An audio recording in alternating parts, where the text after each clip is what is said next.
नमस्कार, बहुत स्वागत है आप सभी का बड़ी खबर में। मैं हूं आपके साथ चेतन पाठक। खबरों की शुरुआत करते हैं। नूंह में विश्व हिंदू परिषद की ब्रजमंडल यात्रा के दौरान हिंसा और बवाल के बाद तनाव बना हुआ है। नूंह में 2 दिन के लिए कर्फ्यू लगा दिया गया है। हालातों पर काबू पाने के लिए पूरे इलाके में पैरामिलिट्री की 15 कंपनियां तैनात की गई हैं। उधर नूंह से सटे राजस्थान के भरतपुर में भी अलर्ट जारी किया गया है। यहां के 4 इलाकों में भी इंटरनेट बंद कर दिया गया है। अब ये हिंसा नूंह के बाद गुरुग्राम तक भी फैल गई है, जिसे देखते हुए इन 2 जिलों के अलावा एहतियातन रेवाड़ी, पलवल, फरीदाबाद और सोनीपत में समेत 6 जिलों में धारा 144 लागू कर दी गई है। नूंह में 2 अगस्त तक इंटरनेट सेवा बंद कर दी गई है। नूंह, फरीदाबाद, गुरुग्राम और पलवल में मंगलवार यानी आज 1 अगस्त को सभी शिक्षण संस्थान और कोचिंग सेंटर भी बंद रखे गए। हिंसा के मद्देनजर मुख्यमंत्री मनोहर लाल ने गृह मंत्री अनिल विज के अलावा चीफ सेक्रेटरी, डीजीपी समेत दूसरे अधिकारियों के साथ हाई लेवल मीटिंग की, तो दूसरे और नेता प्रतिपक्ष हुड्डा ने सरकार पर बड़ा हमला बोला।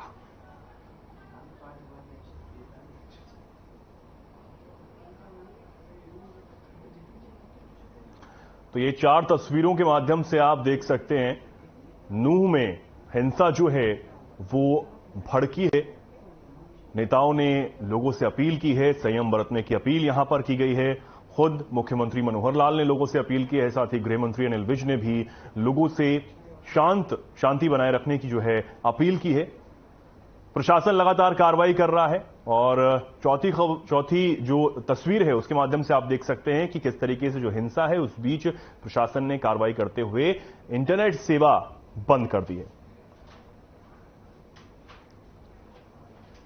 विपक्ष लगातार सरकार पर हमलावर है।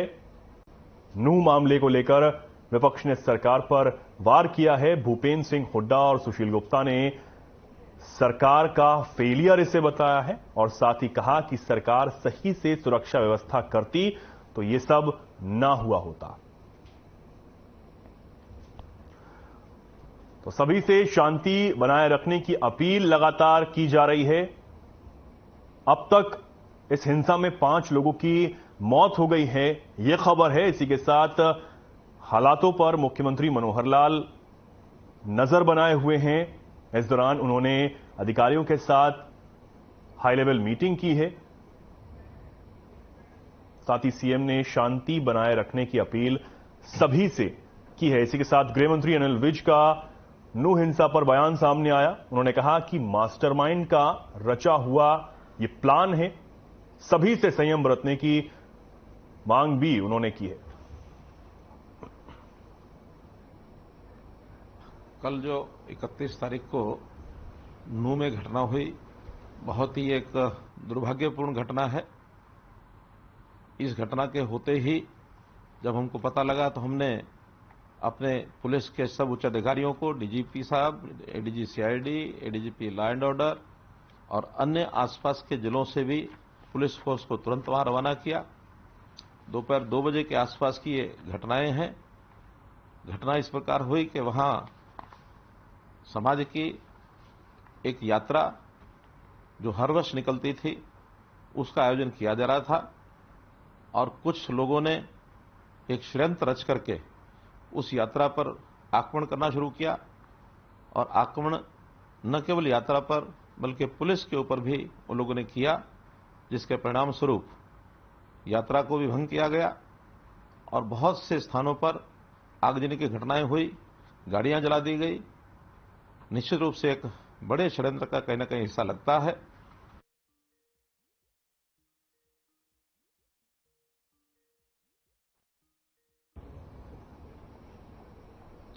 तो नूंह में हिंसा की वजह से तनाव का माहौल यहां बना हुआ है। सभी से लगातार शांति बनाए रखने की अपील की जा रही है।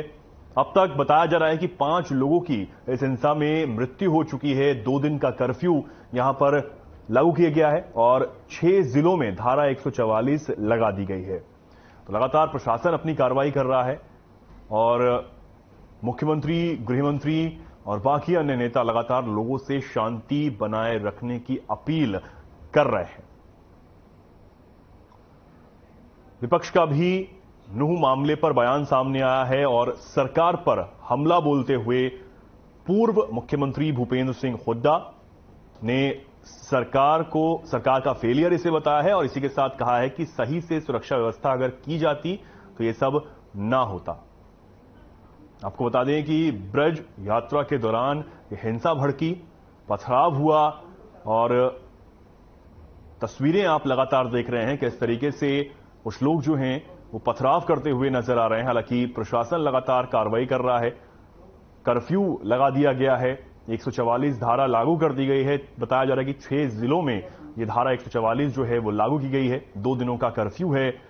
सभी से लगातार शांति बनाने की अपील सरकार और प्रशासन कर रहा है।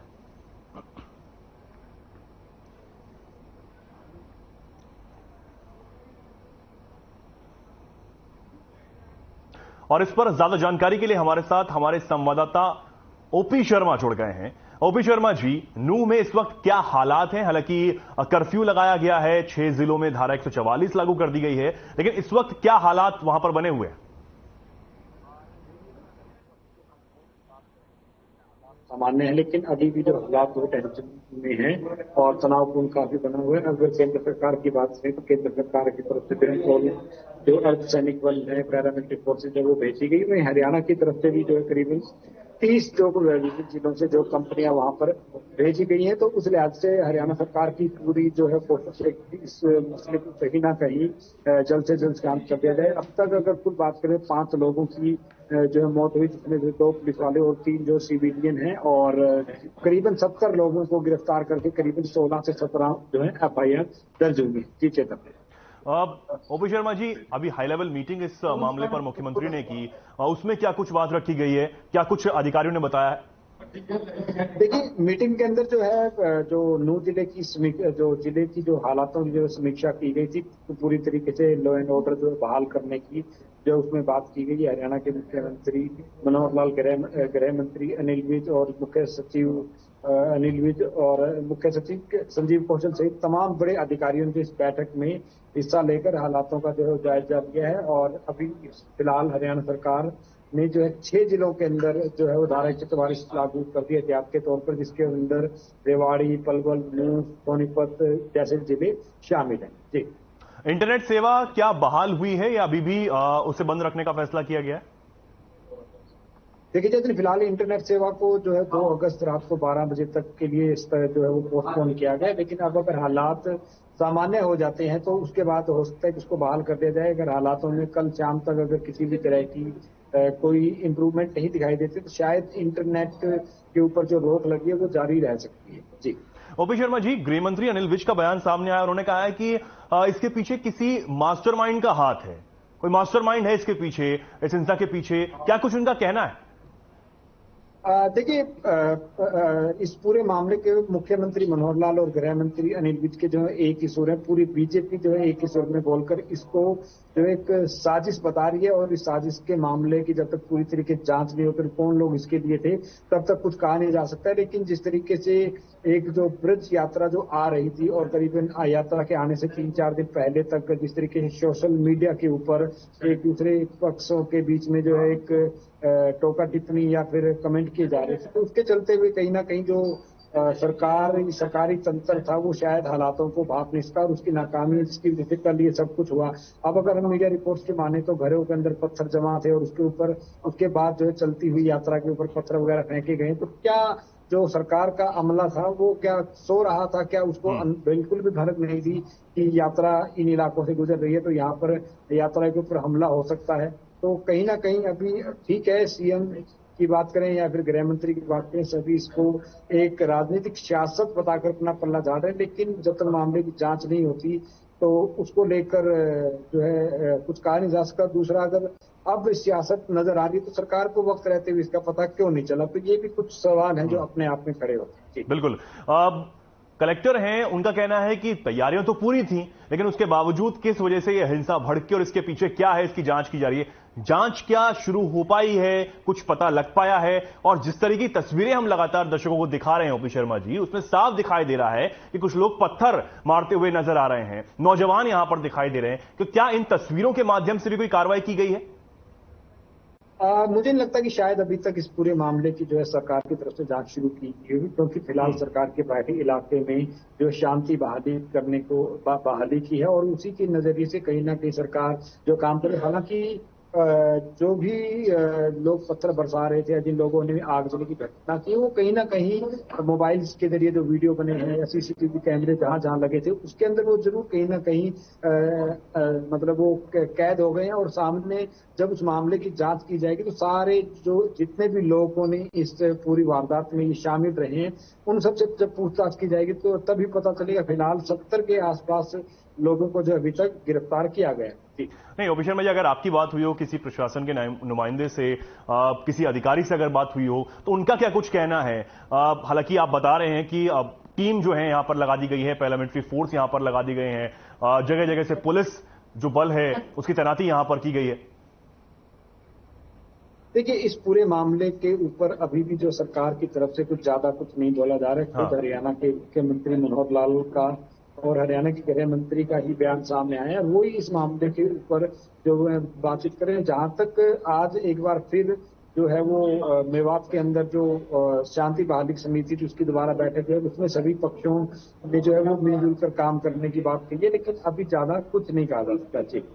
जी, ओपी शर्मा जी, विपक्ष भी अब बयानबाजी कर रहा है और सरकार पर हमलावर है। पूर्व मुख्यमंत्री का बयान सामने आया है कि अगर पहले से तैयारियां हो जाती, अगर सुरक्षा व्यवस्था अच्छी तरीके से की जाती तो ये सब ना होता।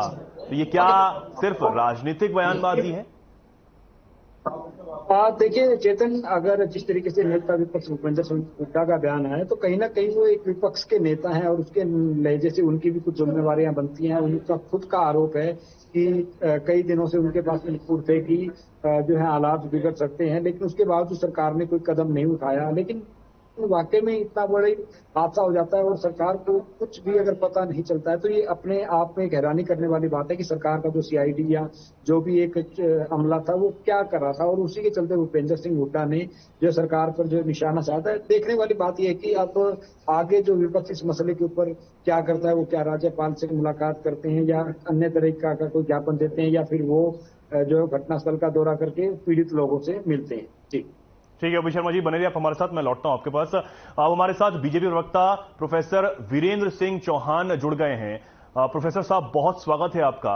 वीरेंद्र जी, ये नूह हिंसा जो भड़की है, तनाव का माहौल बना हुआ है। हालांकि मुख्यमंत्री ने इस पर हाई लेवल मीटिंग तो जरूर की है, लेकिन हालात अभी भी तनावपूर्ण बने हुए हैं। देखिए, शासन प्रशासन की सबसे बड़ी प्राथमिकता फिलहाल यही है कि वहां सांप्रदायिक सौहार्द वो बहाल हो सके, तनाव कम किया जा सके। और इसके साथ साथ जो दूसरी महत्वपूर्ण प्राथमिकता वो ये है कि जिन लोगों ने ये सौहार्द खराब करने की कोशिश की है, जो ये हालात पैदा हुए हैं उसमें जो दोषी लोग हैं, जो इन परिस्थितियों के बनने के लिए जिम्मेदार लोग हैं, जिन्होंने आपराधिक कृत्य किया है, उनको भी दंडित किया जाए। सरकार दोनों काम सुनिश्चित करेगी। पहली प्राथमिकता, दोनों समुदाय जो हैं वो तनाव से बाहर आएं और इसके लिए ये आवश्यक है कि जो दोषी है उसको दंडित किया जाए। इस पर भी दोनों समुदायों की राय बननी चाहिए। कोई भी व्यक्ति, कोई भी समुदाय किसी दोषी व्यक्ति को या आरोपी व्यक्ति के बचाव में आकर के राजनीति न करे। ये भी एक आवश्यक कदम है ऐसी स्थिति में। साथ रहना है। पड़ोसी जो है वो रोज नहीं बदले नहीं जा सकते, यूं ही कहना चाहिए। दोनों समुदायों में साथ रहना है। तो अच्छा यही है कि जो कड़वाहट है उसको समाप्त किया जाए। एक सवाल जरूर उठता है कि अगर इतना सेंसिटिव एरिया और इतना सेंसिटिव ये पूरा मामला था तो प्रशासन ने उस तरीके से सुरक्षा व्यवस्था क्यों नहीं की, जिस तरीके से विपक्ष भी ये सवाल पूछ रहा है? देखिए, विपक्ष को सवाल पूछने का भी हक है और सवाल पूछने से ज्यादा वो आपदा में अवसर तलाशने वाले लोग हैं। एक संकट आया है, दो समुदायों के बीच में टकराव हुआ है और टकराव भी क्या है, इसको यूं कहेंगे हमला हुआ है एक यात्रा पर जो शांतिपूर्ण तरीके से निकाली जा रही परंपरागत हर साल होने वाली यात्रा है। तो वो इस पर रोटियां तो सेकेंगे, लेकिन मैं भी इस बात को मानता हूं, स्वीकार करता हूं कि अगर उपद्रवी पहले से तैयारी कर रहे थे, तो वहां की जो खुफिया विभाग के लोग हैं उनको भी इसका आभास होना चाहिए था। अगर आभास था तो कार्रवाई क्यों नहीं हुई एडवांस में उनको रोकने की? इसके लिए कौन प्रशासनिक अधिकारी जिम्मेदार है, इसकी भी पड़ताल होगी। परंतु पहला काम, पहले कश्ती को भंवर से निकाला जाए, पहले इस मुसीबत से बाहर आए, इस टकराव और तनाव से बाहर समाज को निकाल के लेकर आए, फिर जिम्मेदारियां भी तय करेंगे। पक्के तौर पर हम ये भी सुनिश्चित करेंगे कि जो भी दोषी है, चाहे वो कोई प्रशासनिक अमले का हिस्सा हो या फिर सामान्य नागरिक हो, जिसने कानून तोड़ा, उसे कानून के कटघरे में, कानून के सामने पेश करना, खड़े करना और दंडित कराना, ये हमारा काम है, हमारा दायित्व है। हम ये सुनिश्चित करेंगे। जी बिल्कुल वीरेंद्र जी, लगातार लोगों से आप भी अपील कर रहे हैं कि शांति बनाए रखें, बिल्कुल सही है। वीरेंद्र चौहान जी, किसी मास्टरमाइंड का रचा हुआ ये प्लान है, ये बयान जो है गृह मंत्री अनिल विज ने दिया है, क्या सोचते हैं आप इस पे? आपको क्या लगता है कौन ये मास्टरमाइंड हो सकता है? हमें देखिए, कौन होगा ये तो जांच से पहले कहना जल्दबाजी हो जाएगी, परंतु बिना किसी के प्लान के इतना भयंकर हमला एक यात्रा पर नहीं हो सकता। किसी ने पहले से तैयारी कर रखी थी। अचानक तो पत्थर इकट्ठे नहीं हो जाते, अचानक तो हथियार नहीं आ जाते, अचानक तो मोर्टार चलाने जैसी जिस तरह की शिकायतें आई हैं वो मोर्टार नहीं आ जाते। मेवात में कौन लोग हैं जो मेवात को इस्लामिक कट्टरवाद का गढ़ बनाने पर तुले हुए हैं? उन लोगों को आइडेंटिफाई करना पड़ेगा और वहां के मुस्लिम समुदाय को भड़काकर कौन अपने राजनीति की रोटियां फेंक रहा है उसकी पहचान करनी पड़ेगी। ठीक है वीरेंद्र जी, मैं आपको एक सेकंड के लिए रोकना चाहूंगा। हमारे साथ कैप्टन अजय सिंह यादव जी जुड़ गए हैं, पूर्व मंत्री हैं। आपका बहुत स्वागत है अजय सिंह यादव जी। अजय जी, नूंह में जो हिंसा है, तनावपूर्ण माहौल बना हुआ है और 6 जिलों में धारा 144 लागू है, लगातार शांति व्यवस्था बनाने की अपील की जा रही है, क्या कुछ कहेंगे पहले तो आप इस पर? देखिए, ऐसा है कि 2024 में चुनाव है और ये जो यात्रा ये निकाली थी इन्होंने, ये यात्रा इनको मुस्लिम बहुल्य क्षेत्र में निकालने की क्या जरूरत थी? ये एक षड्यंत्र है और जिसके तहत ये चाहते हैं कि ध्रुवीकरण हो जाए और इनकी मंशा कोई ना तो भगवान राम में ना भगवान शिव के अंदर है। नहीं अजय जी, क्या आप ये कहना चाहते हैं कि जो यात्रा निकली उसका कोई रूट पर तैयार नहीं किया गया था? क्या प्रशासन से उसकी अनुमति नहीं ली गई थी? मैं अपनी बात कह दूं। बिल्कुल बिल्कुल बिल्कुल। जो यात्रा थी, अगर वहां से निकाली जा रही थी तो प्रशासन ने वहां पूरा जो है वहां पर पुलिस की बंदोबस्त क्यों नहीं किया, पैरामिलिट्री फोर्सेस की क्यों नहीं बनाया? जब इनको मालूम था कि सोशल मीडिया पे इस प्रकार की घटनाएं हो रही हैं, ये तो चाहते हैं कि मासूम लोगों को जो है बलि का बकरा बना दिया। महिलाएं बेचारी मंदिर में छुट्टी फ्री हैं। ये जो लोग हैं भारतीय जनता पार्टी वाले, ये लोगों को मरवाने के लिए घूम रहे हैं। केवल जो है वहां, आप मुझे बताइए, यहाँ रेवाड़ी से, पलवल से, अलवर से, कहाँ से लोग ये यात्रा में बुलाए हैं? ये कोई वृंदावन है या क्या नाम जो है कोई ऐसा कोई धार्मिक या कोई धार्मिक स्थल तो नहीं है नूंह, यहाँ पर जो है कि इन्होंने इकट्ठा होकर और वहां पर यात्रा निकालनी है। यात्रा निकालने का मकसद केवल एक ही था कि उकसाना।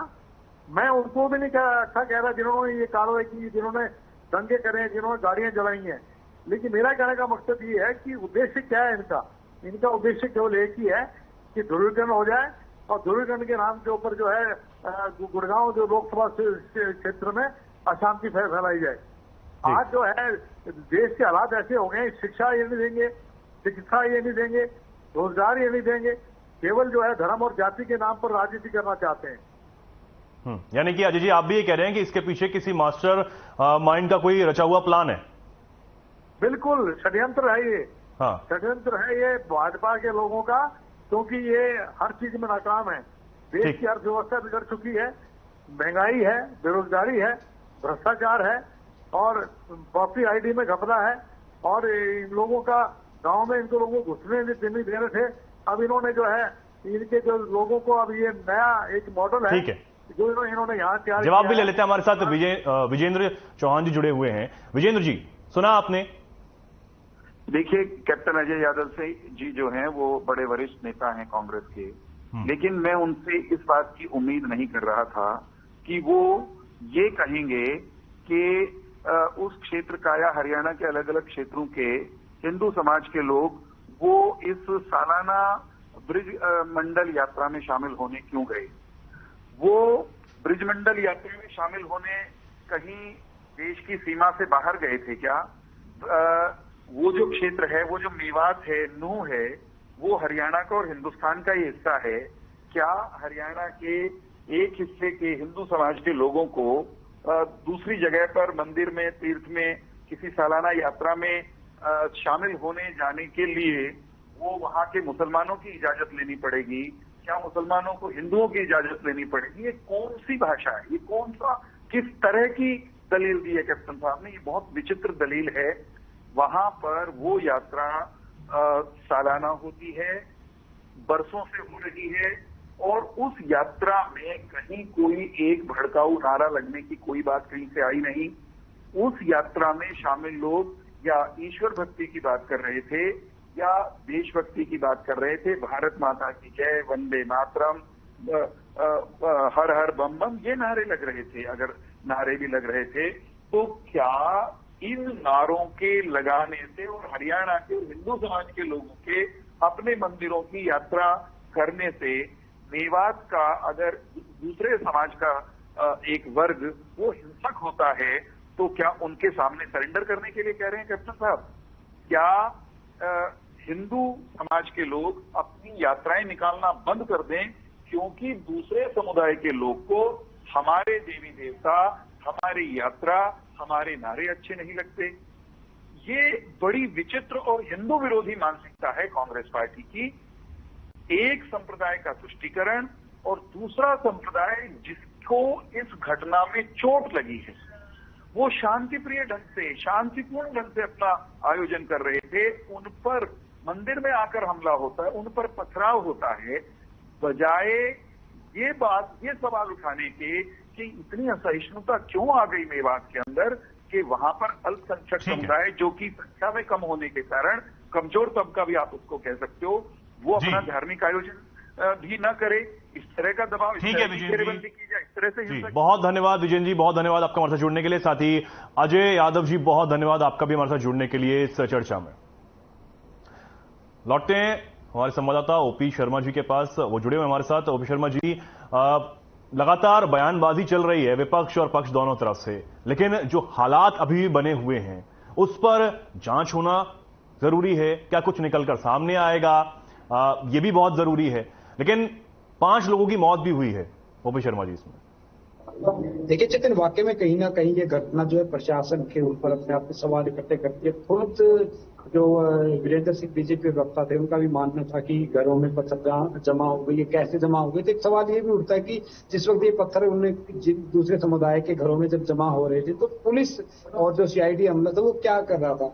और दूसरा ये कि पिछले करीब 4-5 दिन से सोशल मीडिया के ऊपर दोनों समुदायों के बीच में काफी तीखी नोक-झोंक हो रही थी, कमेंट किए जा रहे थे। तो सवाल उठता है कि ऐसे में अगर मेवात का जो एसपी था वो छुट्टी पे थे तो रात को हादसा होने के बाद भिवानी से जो एसपी होते हैं उनको अतिरिक्त प्रभार दे दिया। इससे पहले पलवल वाले एसपी के पास जो उनका अतिरिक्त प्रभार होता है, क्या सरकार को नहीं चाहिए था कि अगर सोशल मीडिया के ऊपर दोनों के बीच में एक कमेंट चल रहा है तो क्या सरकार को जो एडिशनल चार्ज को दिया तो खुद नूह जिले के अंदर हालात नॉर्मल करने के लिए देना चाहिए था? क्या सीआईडी अपनी हर रोज क्या रिपोर्ट जो है वो हेडक्वार्टर में भेजती थी, उसके ऊपर किस तरीके से जो प्रशासन की तरफ से है जो कार्रवाई की? कुछ सवाल हैं, ठीक है, जिनका जवाब जो है वो जांच के बाद ही पता चल पाएगा। जी बिल्कुल ओपी शर्मा जी, बहुत धन्यवाद आपका हमारे साथ जुड़ने के लिए और ये जानकारी जो है दर्शकों तक पहुंचाने के लिए। तो आपको सुनवाते हैं कि नूह हिंसा पर, इस पूरे मामले पर नेताओं ने क्या कुछ कहा है। नूह में घटना हुई बहुत ही एक दुर्भाग्यपूर्ण घटना है। इस घटना के होते ही जब हमको पता लगा तो हमने अपने पुलिस के सब उच्च अधिकारियों को, डीजीपी साहब, ADG CID, ADGP law and order और अन्य आसपास के जिलों से भी पुलिस फोर्स को तुरंत वहां रवाना किया। जिस कदर हथियार लहराए गए हैं, जिस तरफ गोलियां चलाई गई हैं, ये अकस्मात हुआ नजर नहीं आता। वहां पर दोनों कम्युनिटीज प्यार से रहती हैं। ये तो किसी ना किसी ने इंजीनियरिंग की है या इसको मास्टरमाइंड किया है जो देश की, प्रदेश की और देश की शांति को भंग करना था। अभी हमारा प्राथमिक जो कार्य है वो ये है कि वहां पे शांति बहाल करना, शांति वहां पे स्थापित होगी, लेकिन उसको पूरी तरीके से शांति को स्थापित करना।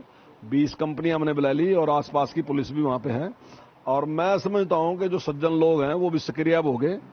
कुछ समाज में दुष्ट किस्म के लोग होते हैं जो इस प्रकार के काम करते हैं, और निश्चित तौर से ऐसे दुष्ट लोगों की पहचान करके उनको सजा दिलाने का काम करेंगे। देखिए, जो कल न्यू में जो हुआ बड़ा दुर्भाग्यपूर्ण हुआ, क्योंकि मेवात में जो कभी 47 में भी नहीं, कभी मेवात के एरिया में कभी आपस में कोई गोली हुआ, कल जो हुआ बड़ा दुर्भाग्यपूर्ण है। मेवात में कल जो हुआ है उसको सुन के बहुत दुख हुआ कि हरियाणा जैसे प्रदेश में जहां कभी भी आपसी भाईचारा नहीं बिगड़ा, हरियाणा के अंदर मेवात में जो कल घटनाएं हुई है वो बढ़ती जा रही है। 6 जिलों के अंदर धारा 144 लागू हो चुकी है, इंटरनेट व्यवस्था बंद हो चुकी है, स्कूल, कॉलेज, कोचिंग सेंटर बंद किए जा चुके हैं।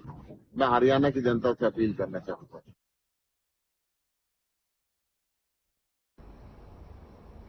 तो सुना आपने किस तरीके से जो नेता हैं वो अपने अपनी बात, अपने अपने बयान यहां पर दे रहे हैं, लेकिन फिलहाल इस पूरा मामला क्या है और किस तरीके से जो हिंसा है ये भड़की है, ये सब जांच का विषय है। फिलहाल के लिए इस खास कार्यक्रम में इतना ही। नमस्कार।